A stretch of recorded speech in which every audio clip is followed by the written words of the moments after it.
All right, Shalom. First and foremost, I want to give all praises, honor, and glory to Yahweh, Bahasham, Yahushai, Bahasham, Rakah, Kudash. Double honors to the elders and the apostles of Great Millstone, and peace and blessings to the elect. All right, and in this lesson, I didn't have any precepts planned out. It was more so, breaking news notification that I just got. So through the Spirit, I'm gonna go through it. And Lord willing, as I go, the Spirit feeds me precepts. Brothers put up precepts and stuff. So we'll go that way. But I just saw the notification, and Lord willing, more information will come out on it, and we'll do more research on it. But pretty much it said that Germany, they're gonna be voting, I believe this year, as to whether to make the Vanessa compulsory for the general population. All right, compulsory for the general population, meaning that, well, from if I understand it correctly, meaning that you see now you have businesses, right? You have stores where if you are not Vanessa, you can't come into the store, you can't come into this business, you can't go to work, you can't. But now they're saying, look, the general population, this is not going to be a, if they vote for it, this is not going to be a, if you're not Vanessa, you can't come here. No, it's going to be, if you are a part of the population of this location, you have to be Vanessa. And what makes it very, very interesting is, well, we know the consequences that they're given in terms of businesses. We know certain consequences, like if you're not Vanessa in terms of the commerce or business or financial aspect, you cannot work. That's a consequence. That's a penalty. If you're not Vanessa, you can't come into this store to buy things. That's a penalty. But what level of penalties are they gonna institute for a general population mandate? To say that if you are German, if you're living here, you have to, have the Vanessa. So it's easy for a business to say, well, we're gonna fire you if you don't have it. But what is the country gonna do if people are refusing? Because if it becomes a mandatory for you to be Vanessa in order to, be where you're living, right? You're living in this country or this particular location, and because you live here, you have to be Vanessa. What are the penalties going to be of that? How are they going to institute or enforce a rule like that if they vote on it? Because if they vote for it, I should say. And like we've been telling you, they're pulling out, because their hat of tricks, it goes deep, man. Their hat of tricks goes very deep, and they've pulled out all the nice little, that part, the incentives and all that BS, and now they're digging deeper into the draconian section, right? And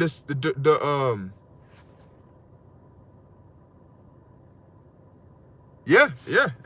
But that's exactly, and all they keep saying is, how are we gonna get people to roll up their sleeves? What if I don't want to roll up my sleeve? But they're digging deeper, and now they're at draconian. They already grabbing. They passed draconian. They're going into real deep draconian, deep, right? And they're pulling shit out of there. That's the section they're going into. All right, as they got the assembly bill for New York, which when it came out, we were like, oh, but they had to build up, like we said, they had to build up propaganda, which is like a case, like you're building a case, right? So over time, based on different events that they allow to happen, they say, all right, now we got enough, bring it out again. Now with this whole Omicron new strain, it's basically back to square one. And it's so interesting to see how people are still falling for it, because this same demon, right, Fauci, is the same one who came out. This dude, apparently, he lied in Congress. He said that the NIH and his whatever did not fund gain of function research, but then they came out and said, yeah, we actually did. It came out that he's been doing cruel experiments on puppies, right? And people know this. This is out. This is news, right? This dude lied in Congress. But he's still out there, and dudes are still coming to him, asking him, what should we do? They're still calling him a health expert. They're still saying all of these things. But tell me, isn't this the same dude who and Square One says, oh, we don't need to panic. No, mask? You don't gotta wear a mask. You just gotta exercise and eat right. And then just be good. Then the dude flip-flopped and said, no, you gotta put it on, but no, you don't. But then now you gotta put 2 on, and now you gotta take this, that, and the third. So he's known for flip-flopping. And then he comes out and says, oh, Omicron is here? Oh, don't worry about that. We shouldn't be concerned about it yet. Let's wait and get some more information to find out whether we should be concerned about it or not. You mean like how they waited to close the borders until shit got in the country, then they started scrambling. Because you know what happened? Oh, it just causes mild symptoms. Oh, it's not a big deal. Really, we're still studying it. So people's guards get let down, right? Maybe we just panicked at the sound of it. Maybe it's not as bad. Then they flip it around, because they gonna flip it around. Look, let me tell you something, man. When they introduce a new narrative, they don't introduce it to just let it die. If they introduce it and they on some like, you know what, it's not as bad as it seems, that means that this is how they're starting. So as you go later on, they're gonna flip it. But they're gonna wait. They're gonna wait till they give it a couple of weeks of not doing shit. Then they're gonna come and say, wow, we just found out that this is probably the most deadliest one yet. Oh, wait, we also just realized that we hadn't done shit about it for a couple of weeks, so it's spreading like rampant. What does that cause? That causes just the right amount of chaos for them to say, whoa, well, since we're already late in the game, you know, and we just found out this information, we got to take some extremely drastic measures, you know? But at the end of the day, as all these things are happening, because what else is happening? This whole NATO, Ukraine, Russia situation. And it's not looking like it's going to let up, because we're in that time. And now it's not like, you know, it's not just the U.S. and America. This is NATO. Okay, this is NATO. And we know that these NATO countries, these EU countries, Russia, China, Iran, they're all going to be involved and engaged in this World War III, in this Third World War. And the thing about it is that all these 3 countries that are listed, China, Russia, Iran, they're all in some sort of tension with somebody. And that somebody that they're in tension with is either a part of the beast or is in league with the beast.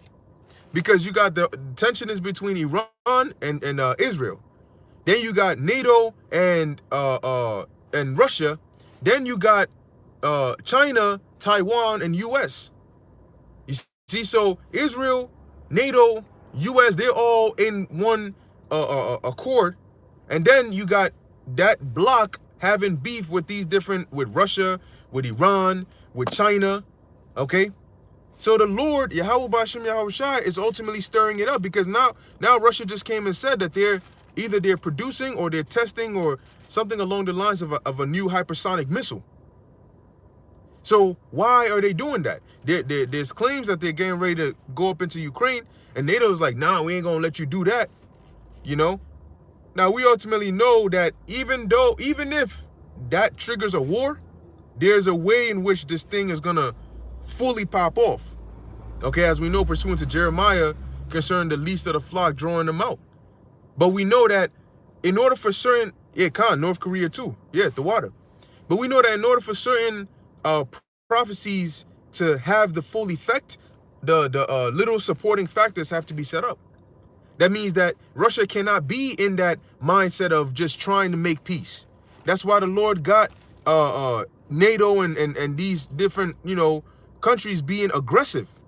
Remember, the scriptures say the Lord is going to put hooks back into the jaws of Magog, which is modern day Russia.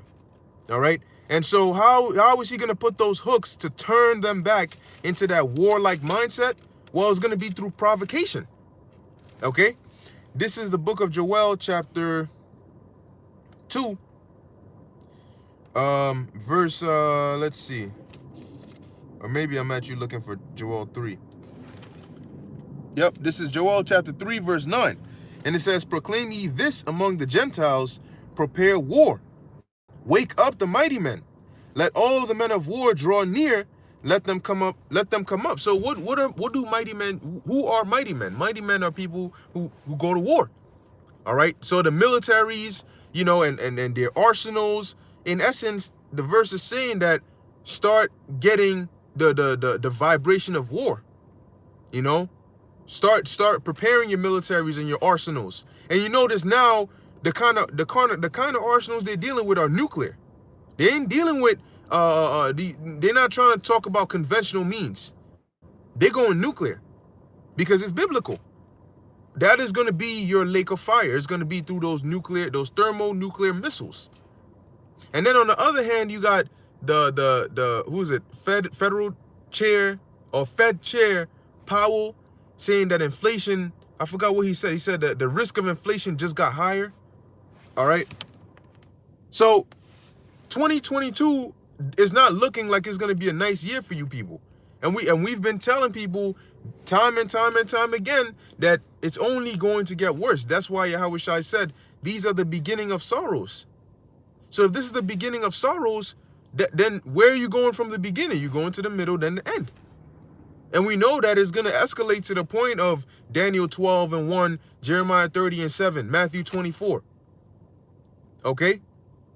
So let me finish here in Joel 3:10. Beat your plowshares into swords and your pruning hooks into spears. Let the weak say, I am strong. And how are the weak able to say they're strong? Why do you think they don't want to let Iran hit that uranium level to develop nukes? Because they know that, okay, you may not be a big country, you may not have the largest military, but if you got them nuclear missiles, you got potential to do big damage. So the weak can say I'm strong because nigga, I got nukes too. You know? Now you may say I will obliterate you, but if I could get a couple shots off before you even shoot your missiles, I'm doing damage. You know, and I may be done after, but I did something to you. You know? So it says, assemble yourselves and come, all ye heathen, and gather yourselves together round about. Thither cause thy mighty ones to come down, O Lord. So you have the Lord setting all these things up at the same time. All right, he's setting all these things up at the same time. You got the World War III that's brewing. You got and as all these things are happening, we're still waiting for them to come out and like we've been saying, to bring that grain of rice, and they're gonna bring it. All right, they are gonna bring that grain of rice, man. They're gonna bring it. Because we know that prophecy in the 13th chapter of the book of Revelation has to be fulfilled. It has to come to pass before the nuclear destruction. Now, that doesn't mean that these countries can't be at war with each other, because you could be at war with a country, and it doesn't mean, we declare war on you today, tomorrow we shoot missiles. All right, but it builds up, it escalates. Some wars last a long time. You know, it's like we're at the point where we've declared that we're at war, meaning we can't work with you at all. And then it escalates little by little. All right. So what I first had here was Revelation chapter 22, verse 6. It says here, and he said unto me, these sayings are faithful and true. And the Lord God of the holy prophets sent his angel to show unto his servants the things which must surely be done. Keyword there, servants, plural. Because these were written to the 7 churches in Asia Minor, but they were also written in the spiritual sense to us now. Because we would have the full understanding to be able to know which, break down this, that, and the third, because the what we're reading of applies to our time, our day and age.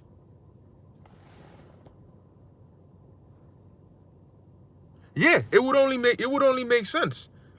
It would only make sense. But hey, we're gonna be looking out, man. But this goes to show you that all these other books, everything that everybody else is saying that is not this truth, is not this doctrine.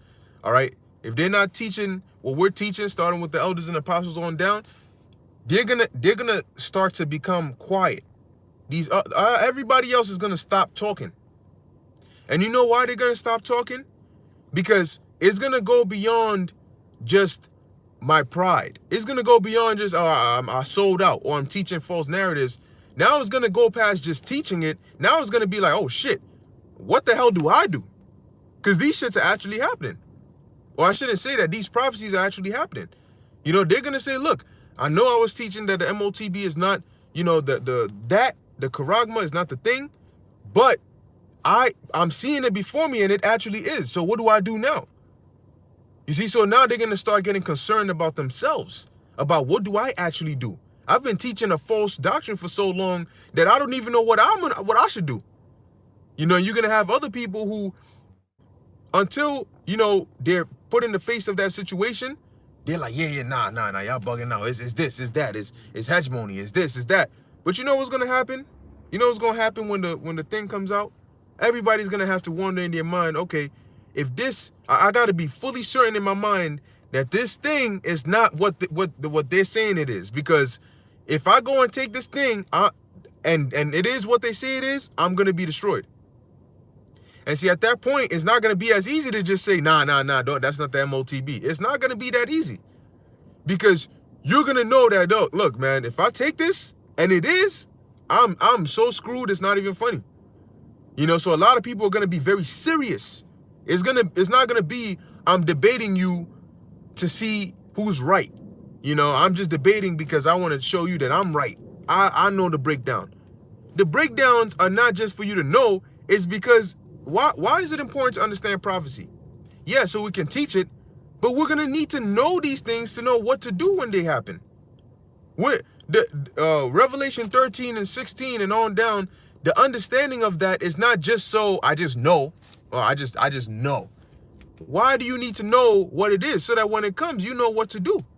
So when it comes, you can apply your knowledge that, yo, this is what it is. Revelation 14 and 9 says I'm gonna be destroyed, so I'm not supposed to take this.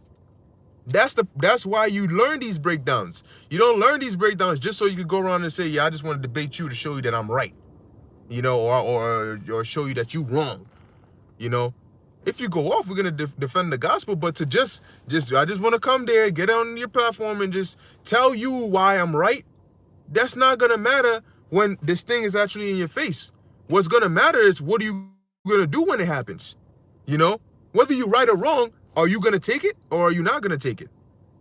Now you may say, oh, I ain't gonna take it, but let's roll the clip back and let's look at a couple of different scenarios where people have said, are you crazy?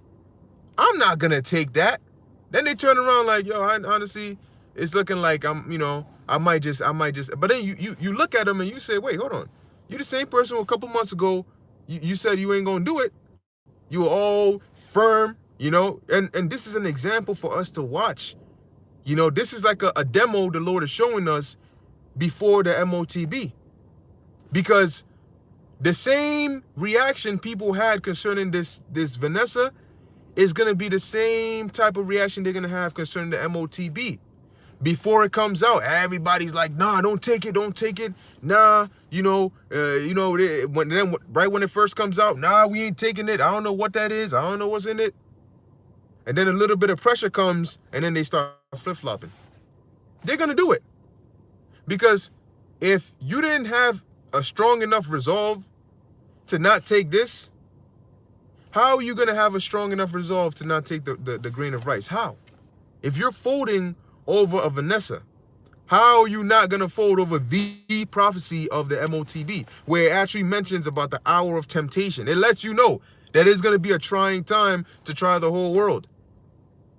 And if you couldn't stand firm, if look, man, the consequences and the penalties for not complying with this devil are only going to increase.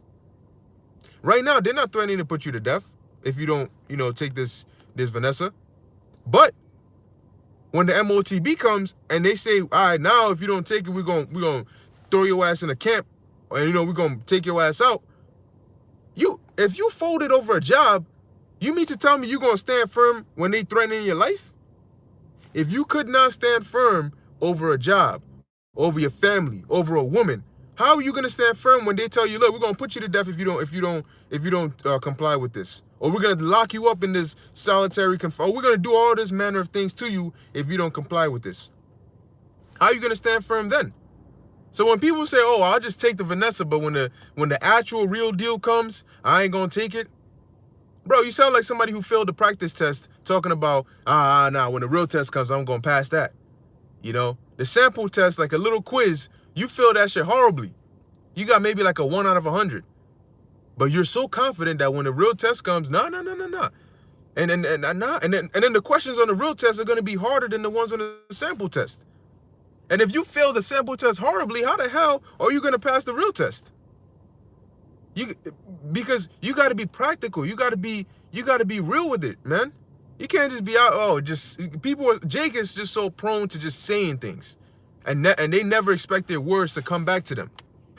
Your words are gonna come back and they're gonna catch up to you, man. This is Revelation 22:7. Behold, I come quickly. Blessed is he that keepeth the sayings of the prophecy of this book. Now, how do you keep the sayings of the prophecy of this book? You need to know the sayings of the prophecy of this book. Okay? You got to know these things. And the Lord said what? He comes quickly. So, what are we supposed to do? We're supposed to do what we were commanded to do. And now we're seeing that the Lord is turning things up. We're seeing the movie is getting, it's getting interesting now. Okay? Things are starting to stir up. Things are looking up. Everything, hey man, from everywhere you look, the Lord is preparing things. As a matter of fact, and how is he doing it?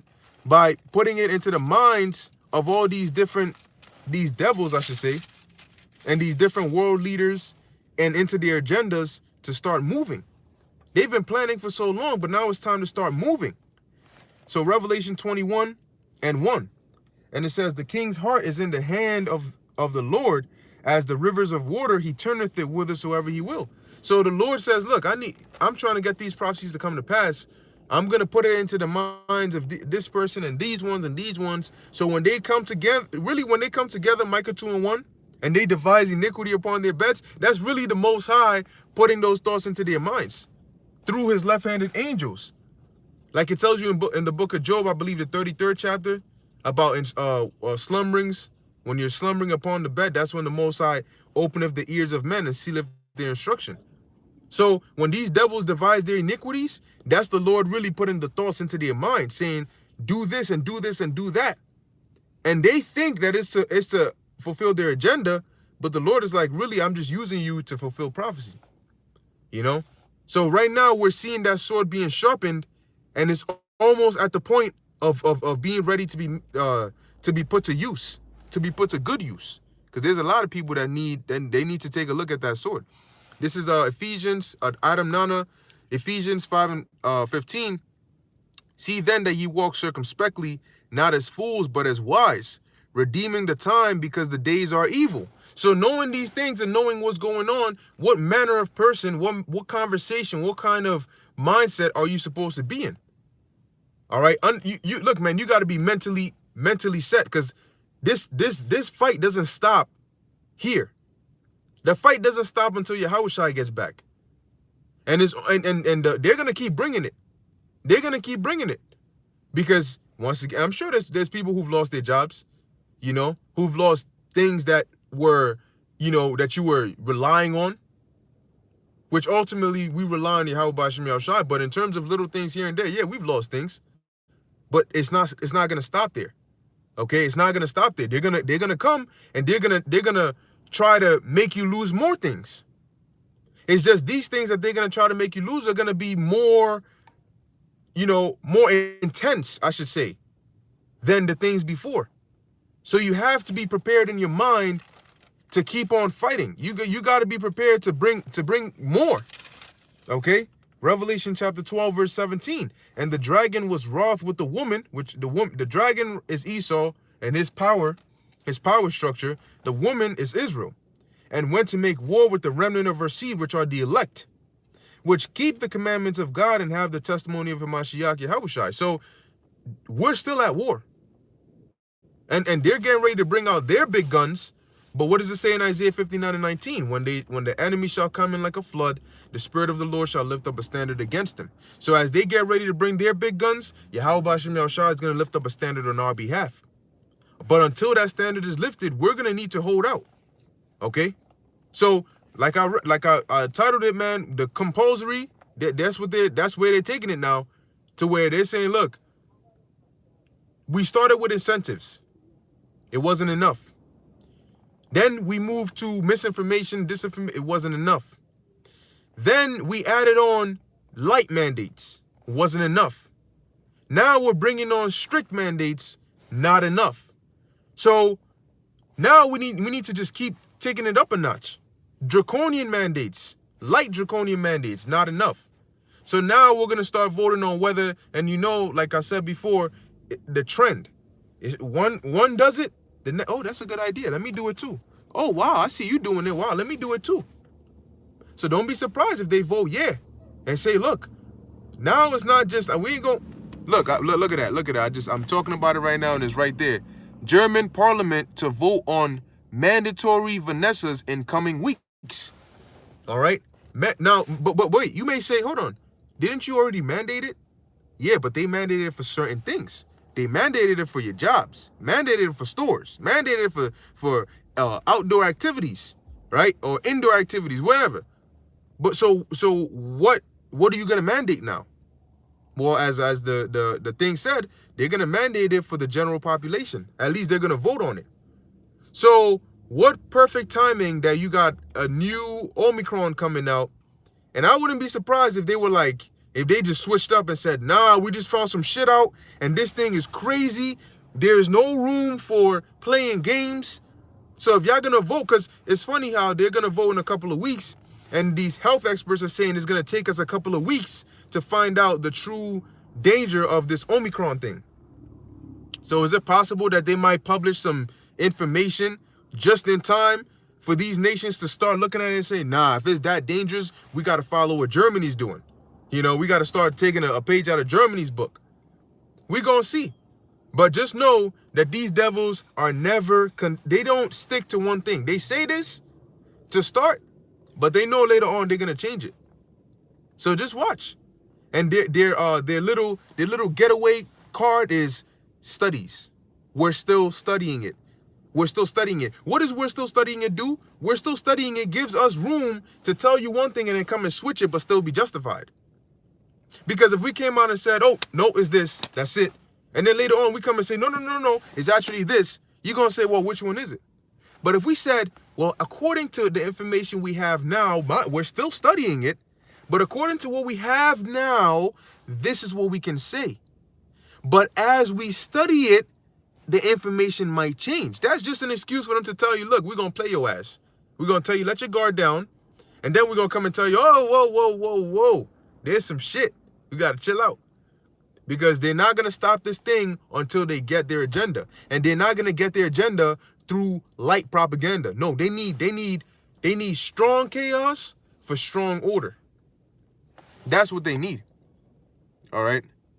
That's right. This is Nicholas Johnson, Ezekiel 21:10. It is sharpened. Yep, going into the sword being sharpened. It says it is sharpened to make a sore slaughter. It is furbished that it may glitter. Should we then make mirth? It contemneth the rod of my son as every tree. So as this sword is being sharpened, it's sharpened to make a sore slaughter, meaning that they're bringing these things into place, but these things are actually going to be putting people to death. These are measures that they're going to keep on taking until they're actually putting people to death. So these are not just to threaten you. No, it's going to keep escalating. As the propaganda comes, this thing is going to keep on escalating. Watch. All right. So with that, I'm going to end it here. Like I said, I didn't really plan, precepts lined up on deck. I was just going through the spirit, but I wanted to just put that out there, that's the next step they're moving to now, to voting on making it compulsory for the general population. So now it's pretty much no escape. So what do you do? That the main thing we should look out for if they vote yes on this is, what do you do to those that don't want to comply? If it's a general population mandate, what do you do for those that don't want to comply? Do you force it on them? Do you isolate them? Do you round them up into a cut-off section? Do you say that they cannot be a part of the general population? So now they need to be rounded off and thrown into certain isolation centers as their own population? as the unvanessed population that are rounded up in some concentration camp somewhere? We'll see. All right, we'll see. So with that, I hope you were edified. In closing, I want to give all praises, honor, and glory to Yahweh, Bahasham, Yahushai, Bahasham, Ruach HaKodesh.